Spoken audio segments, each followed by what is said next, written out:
Welcome to the Balanced Ambition podcast. I'm your host, Matt Southam. Here, we delve into candid conversations with entrepreneurs, exploring both their business journey and their secrets to maintaining mental well-being. As we navigate the balance of ambition and inner peace, I hope you find insights, inspiration, and invaluable takeaways in every episode.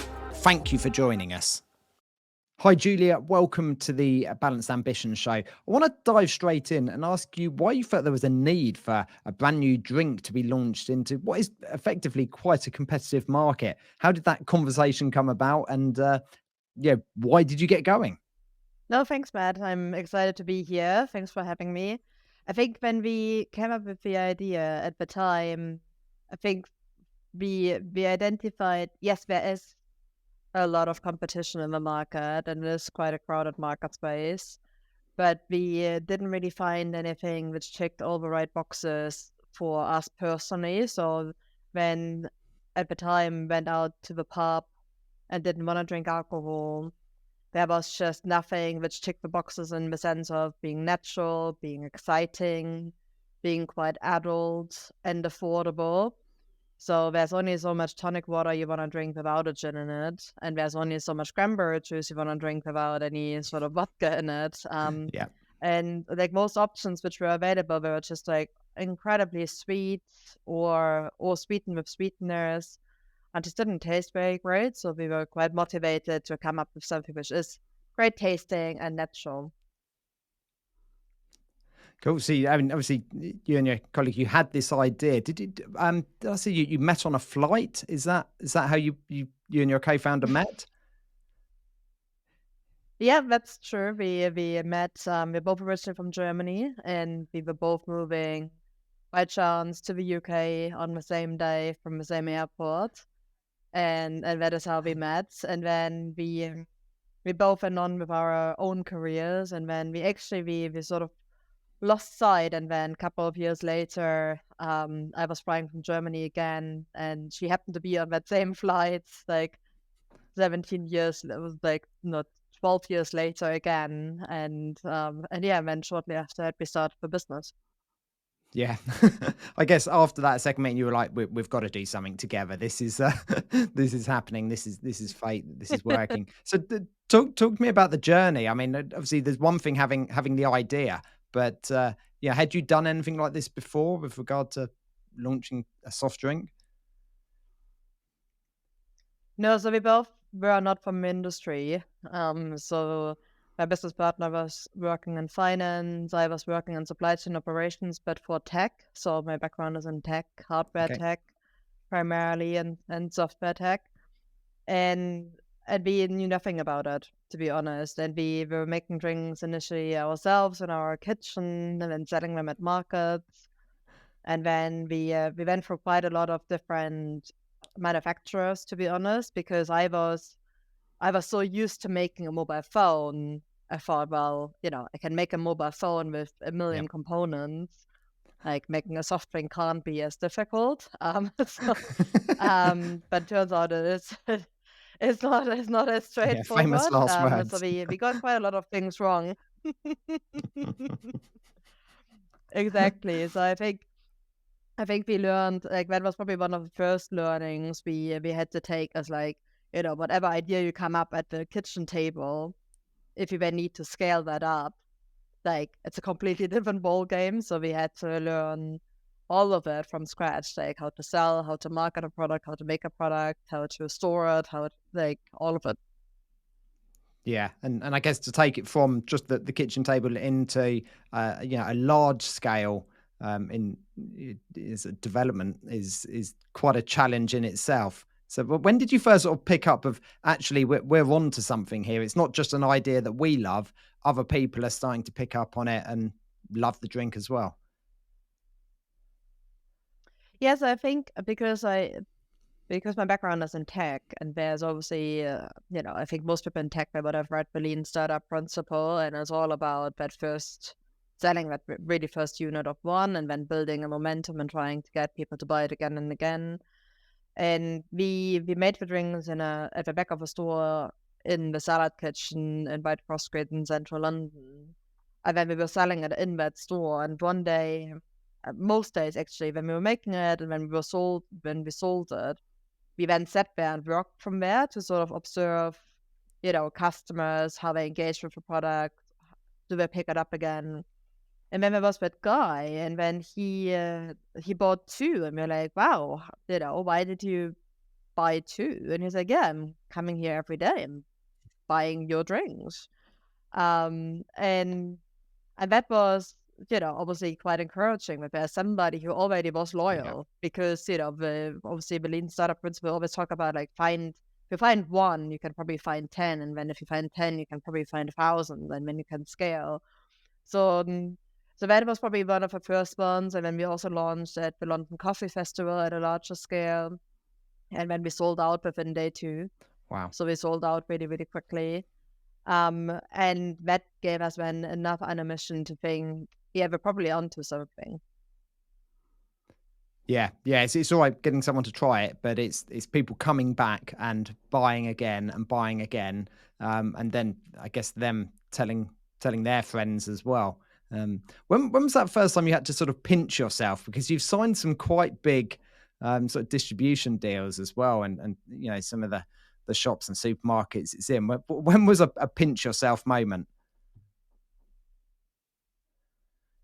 So I think, for me, to be honest, my background was in supply chain operations, and when we made the decision to go into cans, that was quite a leap of faith because we had the hypothesis it's going to work better in a can, because before that we were only in glass bottles, but we didn't know for sure. And with cans, like the minimum order quantity is 150,000 units. Now there's actually 250,000 units. So that's Okay. quite a lot of stock. And then I went to see the people who make the cans, and I was, watching it like getting printed on those big sheets, on those big aluminum sheets, and then they're getting cut up and like they're getting made and they're getting palletized. And then they took me around, and at the time we had 3 flavors, and then they took me around to the warehouse where all my empty cans were. And I've never seen anything like that. I'm like, fuck me, that's a lot of cans to take. So, um, so, so I think that was actually my first pinch me moment where I'm like, that's a lot of stock I now need to sell. Like, Yeah. so that was quite scary. As opposed to, like I think my first sort of win in sales was probably like a really small customer, one of my first ones, when I was selling in Brixton, and they placed their first order. I ran back home because my kitchen was my warehouse, which my boyfriend really didn't enjoy, but it was what it was. And then I had to like load it up and deliver it with a bus back to Brixton, and I gave him our stock, and they gave me money for it. And I think it was like actually those smaller first interactions which were like, wow, that's great. Somebody pays me money for Yeah. what I made. So that's pretty cool. Yeah, no, it is. It gives that real sort of boost. And yeah, I guess when you saw those cans, it is a pinch me. This is an amazing time. But were there some nerves sitting there? Was there that little bit of anxiety of this definitely has to work? We've committed now. Oh no, absolutely, because we obviously we had to raise money sort of for our first larger scale production runs, and then suddenly, like, once we have investors, you have even more responsibilities, and like especially when you raise at the beginning, it is your friends and family is supporting Yeah. you. So I really struggled for a long time with that sort of accountability for their money. And I felt like, wow, if I screw this up, I potentially lose a lot of money for a lot of people. And I think that is the bit which makes you feel quite, on the edge quite a long time, because you just feel so accountable for that. So that's definitely, and when I had that first sort of production run finished, and I knew how much stock that is.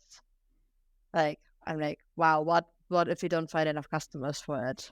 Then, we have a warehouse full of working capital, which we need to turn into cash, and I don't turn it into cash fast enough, like we're not gonna make it. So yeah, so that was, I think, the first years we were just loaded of like that constant roller coaster. Like we won something that's great, and now we lost some, and then you're scared. So it's like a never ending roller coaster. Yeah, so, I mean, just that would have been a tough time. I can imagine, especially when, like you say, you've got friends, you've got family, sort of, helping fund that before there was those initial investors. That is a tough time. So, how did you just cope with that? Did you do anything outside of just working? Because it's very easy just to think, I need to just stick at this. I need to just work, work, work, and work. How did you sort of relax and switch off? Yeah, I mean, at those times I didn't. I think the first probably 5 years or so, I probably didn't set really good boundaries, and my headset was always in like that work mode, and like every day, including weekends, I was thinking about, even to the moment where me and my husband, we would go out for a nice meal, and I would, the first thing that I would do is like, or we would go into a coffee shop, and first thing I do is check their chiller and see what drinks we have in there, and try and talk to the manager and see if they, so I just couldn't switch off. And I think like for me, we like there's a lot of talk about burnout right now, but I at some point, especially when we entered the pandemic, that was obviously another big stress level for a lot of people. I just needed help, and I got help, and then I started to set some boundaries and started to prioritize, like time for me, because obviously if I'm not well, then the business definitely won't be well. So I had to like focus on putting some boundaries in place, switching off properly, and having that detox time, so that when I am at work, I can give it my whole 100% again. Yeah, I completely get that. I think, so many of us think if when times are stressful, actually we need to work more. But actually, sometimes taking a step back, setting some boundaries, trying to switch off is actually the most important thing. And, within a business, actually the leaders are often, they need to be on their A game when working. But the only way to be on your A game is to actually take proper breaks. So do you schedule time now to make sure that you're off and you're not working, or you're not contactable, or how do you manage that? Yeah, no, I do. I mean, like for example, I always block an hour around my lunchtime, and I use that time to just go for a walk, like just to like really get some fresh air.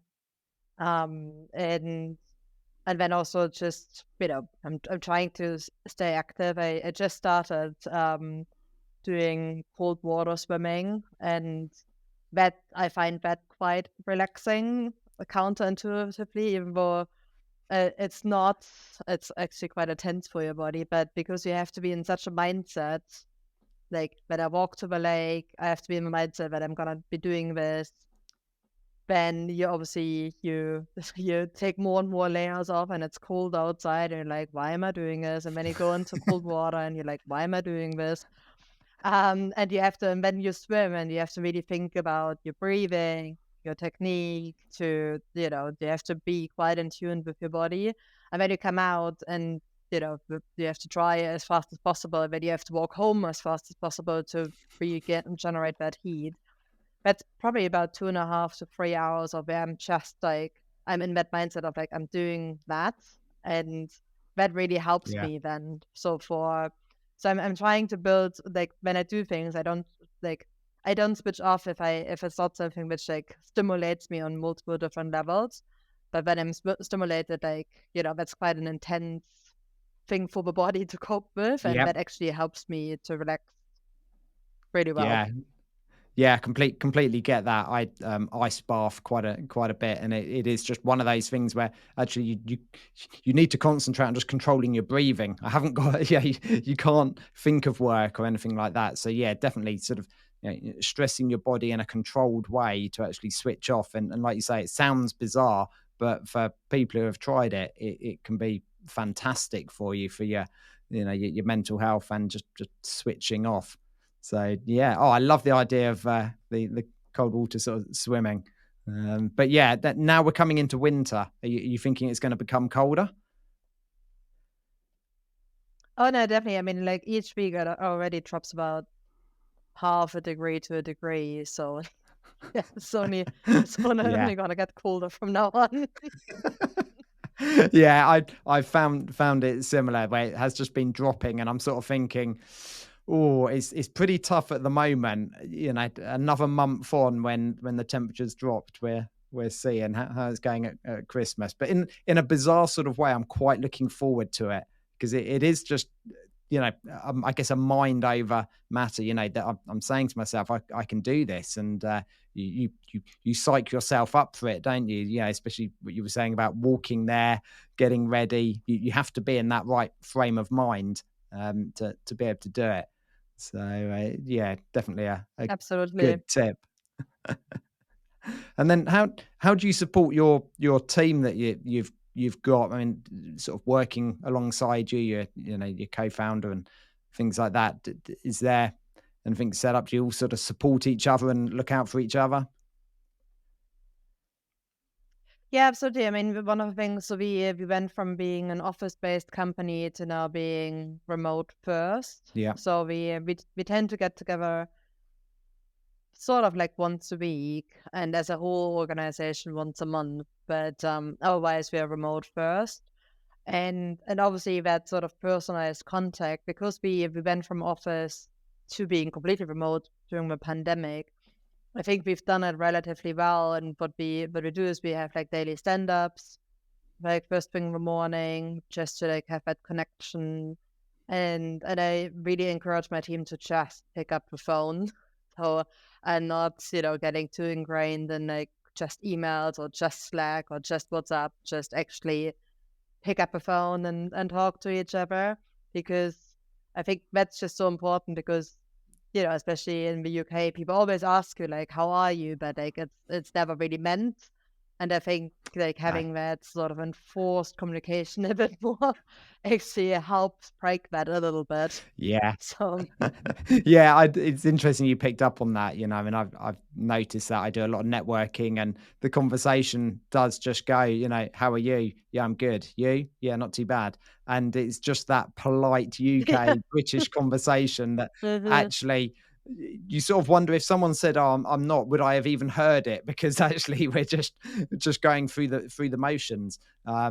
So yeah, I certainly think when we ask people if they're okay, you know, we need to start giving real answers and then even repeating it back. No, are you actually okay? Mhm. Because we very much just put up a defense and crack on.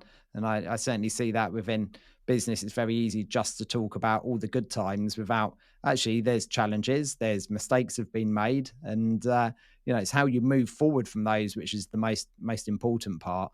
Um, that's sort of my take on it. Can you think of any sort of challenge that you've really sort of come up against, and you've managed to move forward? But I guess you said about the COVID and lockdowns and that. Obviously, that would have changed people's sort of habits. Did that actually have a benefit for people purchasing the drink, but maybe a negative on the team? Like, how did you take all of that, and how did it affect the business?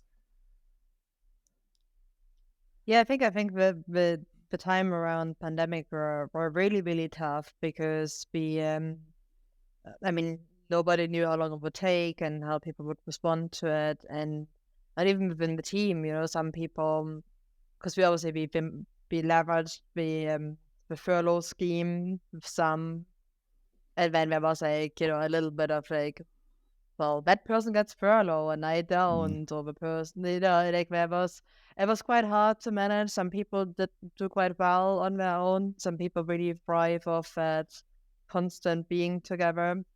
So it was definitely difficult. And I think for us also as an organization, we had to then decide like towards the end, do we want to then go back to the old ways of like having an office again, or not. And reality was like, but especially a lot of the younger generations, they benefit from having an office and from being together, learning from each other. mm. And when you can't provide that, you're not as enticing for that type of generation. And that was a decision we had to make. So we definitely we have a different sort of demographic now in the team as we compared to pre-pandemic. And that comes with its advantages and challenges. But I think like one of the big things for us was just the uncertainty around you just didn't know. And I think the hardest year for me was probably last year because we sort of thought, great, pandemic is over, right? We can really look forward to it. And then you obviously had the situation in Ukraine kick Yeah. off, and you just knew like, no, it's going to be another tough couple of years ahead of us. And I think you have to just get incredibly resilient and really embrace uncertainty. And sometimes that can vary you out quite a bit because you're like, another problem, another challenge. And I think what I learned is like it is okay to sometimes just be like, I'm tired, I don't want to do this anymore. And when you like, when you pick yourself up the next day, but like just it's okay to be and I sometimes say that to my team, like, I'm exhausted. I need the moment just to Yeah. breathe and then you pick yourself up again, right? But it is really not an easy period for anyone.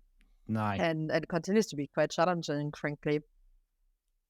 Yeah, yeah, and certainly, we're in a cost of living crisis now, and obviously, food prices have gone up a huge amount. As a I suppose a drink supply that's not an essential. We can all drink water if we wanted to, and just eat pasta. But people are still spending on more luxurious goods and things that they enjoy.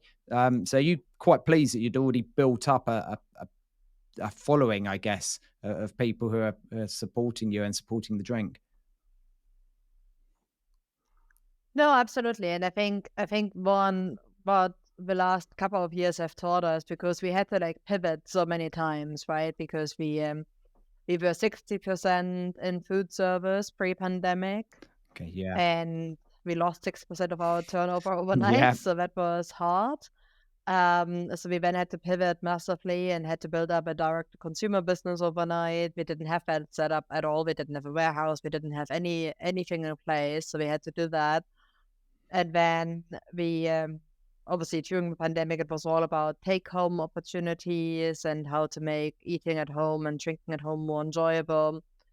Um, and now it's back to like, actually our focus is on impulse and, like how do you like treat yourself, obviously in a slightly different way because you don't have as much disposable income as you used to have, but you still want to have a nice treat. So yes, I think like you had to constantly adjust to a new sort of environment and situation. But for us, it was actually a good thing because it sort of forced us to test all those different channels and see what works, what doesn't work, where is the consumer, what is the key occasion. And so we learned tons, and now we can take that learning and bring it into our future strategy. yeah, yeah. I completely. I guess just trying things because you never know what's going to work until you've tried it. And sometimes our hand is forced, and like you say, 60% of your business suddenly goes right. We've got to pivot. We've got to go there. But actually, sometimes just trying some new ideas can be really beneficial to get a new take on what the market wants and how the business can move. And yeah, having our hand forced isn't always the ideal situation, but sometimes long term it can work out. And actually, if you manage to set up in, I guess, various different sort of income streams, that can be a benefit to the company. And I suppose, are you now more resilient having a various different sort of places that you sell? No, absolutely. I think we are definitely more resilient, and also I think one of the things which we've always done really, really well is build really strong relationships, whether it is with our supply chain network or our customer base. And I think that has helped us throughout all those years. We have really strong relationships, and like every time there was a new situation, we had people who really were determined to support us throughout that. Yeah. And I think that's good now because like you say, like yes, there are tons and tons and tons of new products on the market coming to the market all the time, but we know how how the customers work, how the suppliers work. We speak their language. We know what we need to pay attention to, and yeah, we don't have to learn that from scratch now, and that's obviously massively beneficial. Yeah. Yeah, and talking about building those relationships, relationships in business is such a key part. I think we all, concentrate on so many of the other sort of metrics, but actually just having a strong network and people you can rely on and, like you say, talk their language is absolutely key. Yeah, for sure. And I think generally, like what you said, right? I mean, if you look at LinkedIn, it's always like, oh, it's all those amazing stories you read. But actually, I think there are a couple now who are like, it's not all rosy. It's not all always like a silver lining. Sometimes you make mistakes and you don't necessarily bounce back from them in the same way, right? And I think that is, the impression you sometimes get from social media is like, bugger, like I'm not as good as that person over there, or like, the brand is not as strong as people over there. And I think you have to just be a bit more like, well, what is the journey I want to follow and follow that, as opposed to constantly look left, right, and like think about who's ahead of you, who's behind you, and just really focus on what do you want for yourself and the business, and be really laser focused on that and not getting too hung up about what other people might do. Because they most likely have other challenges which you can't see. Yeah, yeah. I think social media does very much show us a filtered version of everyone's life and everyone's business, where generally all the good parts are put up there, and it is very easy to compare yourself to other people, but that they're on their journey, and you don't know when they started or what their destination is. The only control you've really got is your journey. So yeah, trying to, like you say, be laser focused and just concentrate on yourself is a much better place to be than comparing yourself constantly to other people. Yeah, definitely. Yeah. So what's your take on social media then? Because obviously from a business point of view, it can be fantastic for promoting your drink, but do you find that actually it is full of things that you've got to be careful not to compare yourself to? Yes, I think for me personally, because I was a part of a female founded network, and I think there's always sort of that perception and expectation, you know, especially when some women they have like a family and their own business, and like and they can do it all, right? And I think reality is none of them can do it all. It's just like a version which they chose to Yeah. portray. And I think that is quite dangerous. Or like when I meet serial entrepreneurs and they have 3, 4 businesses simultaneously, and I'm like, wow, I have one, and thank you very much, but that's enough work for me. so, Yeah. um, so I think that's the bit with LinkedIn, which is sometimes when I see that, I'm like, wow. And that's when you have to remember, like, well, that is it's my journey. I do what I can, and I know my limits, and that's okay. Yeah. And I don't have to compete with other entrepreneurs.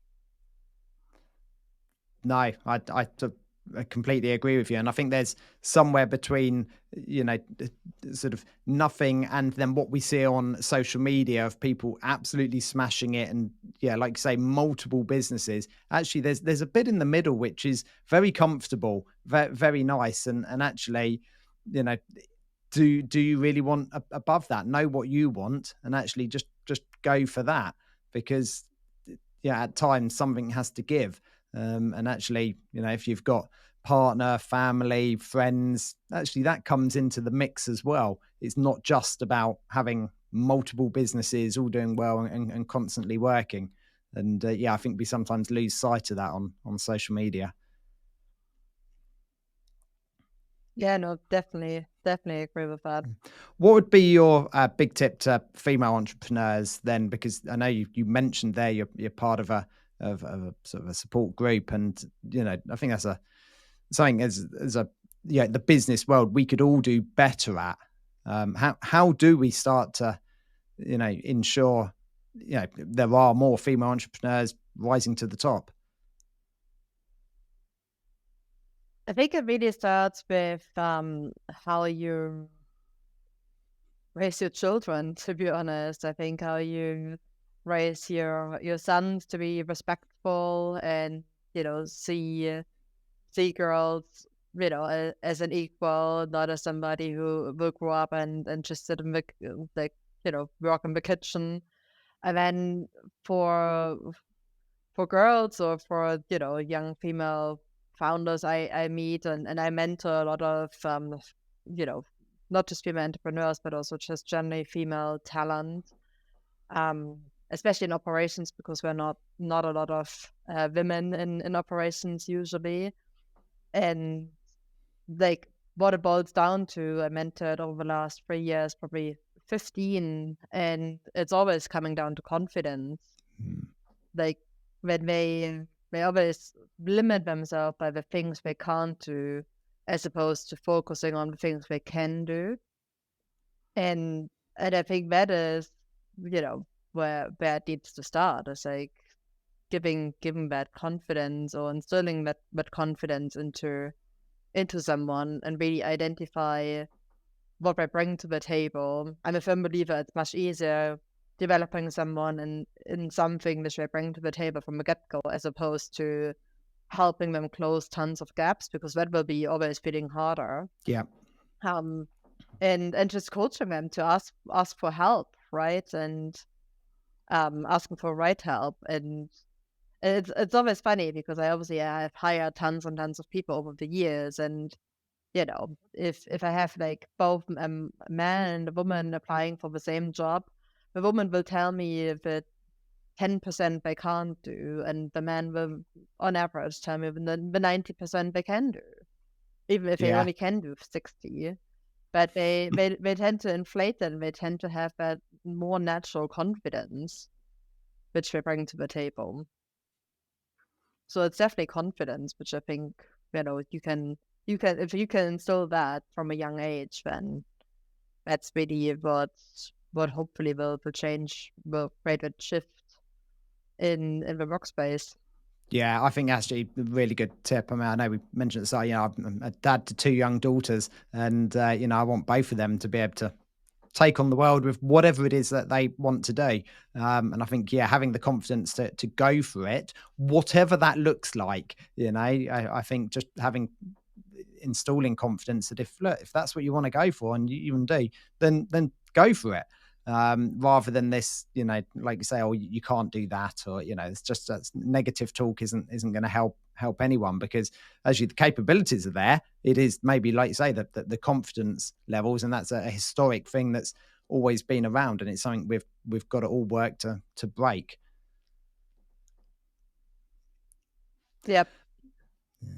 Julia, it's been really good talking to you today, and I've really enjoyed that story. You've given me some insights into obviously how you've dealt with the challenges, and how you actually make sure you've got enough time for yourself in the business, and some tips for sort of female entrepreneurs as well, and developing that confidence. If you were to just give one general tip to anyone considering starting a business, what would you say to them? What's your the key to success, do you think, or one of the main keys to success of starting and then growing a successful business as you have?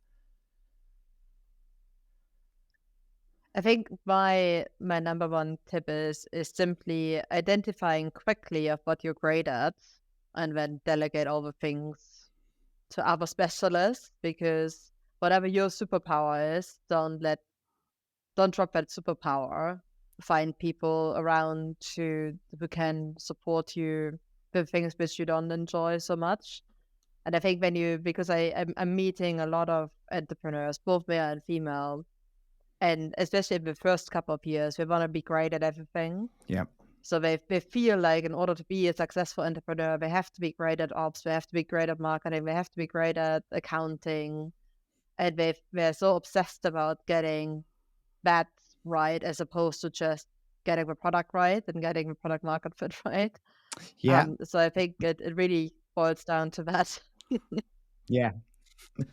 Get your product right, something that people actually want to buy, and then stick to the bit you're good at, I guess. And bring in other people, bring in the experts for anything that you don't enjoy or you're not an expert to. Yeah, I love that. Well, Juliet, thank you so much for joining me in today. I've really enjoyed our conversation, and obviously I wish you all the best of future luck with Thanks, Matt. Nicks and Kicks. Been fantastic. Thank you. Thank you for tuning in to this episode of the Balanced Ambition podcast. I genuinely hope the stories inspire you as much as they inspire me. If you found value in today's conversation, please share it with a friend. And remember, by subscribing, you won't miss an episode, and it would truly mean the world to me. Stay balanced, and I'll see you next time.